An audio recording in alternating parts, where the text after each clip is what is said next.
មានអូននៅក្បែរកាយ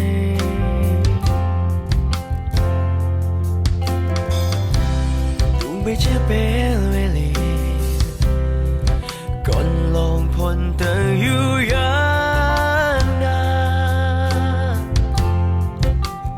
ក៏ចិត្តមួយនេះនៅតែនឹងអូនគ្មានពេលហើយគ្មានឱកាសអាចកែបងដឹង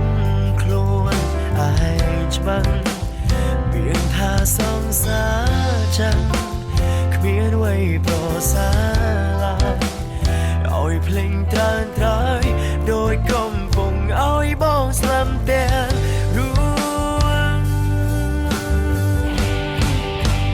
ជុំគង់នៅមុខអូនហើយអូននៅតែបែរក្នុង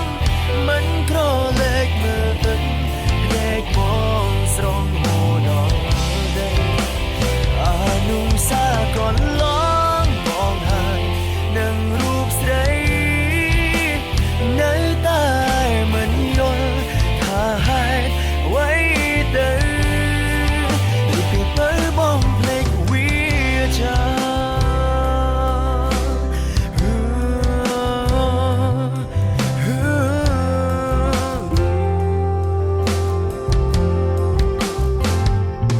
នៅតែនឹកឃើញដល់រឿងណាដឹងតែធ្លាប់មានអូននៅក្បែរកាយ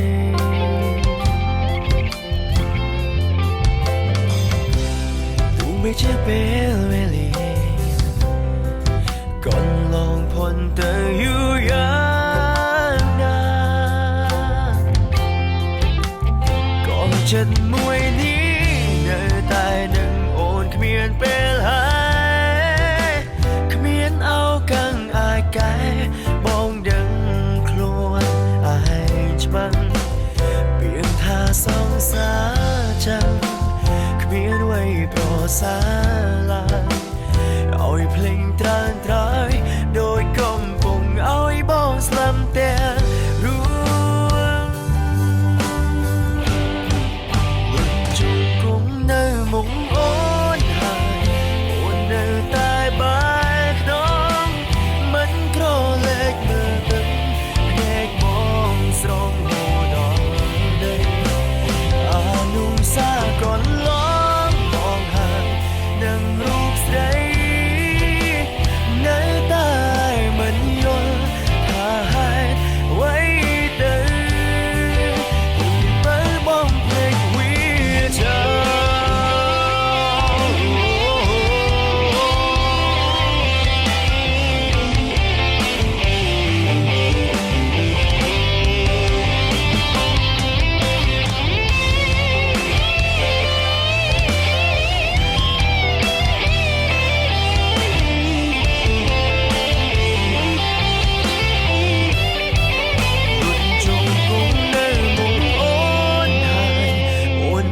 តែបែរក្នុង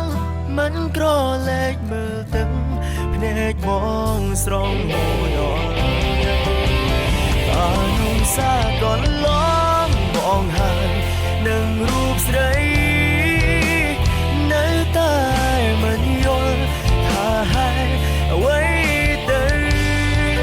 លុតជុំគង់នៅមុខអូនហើយអូននៅតែបែរក្នុង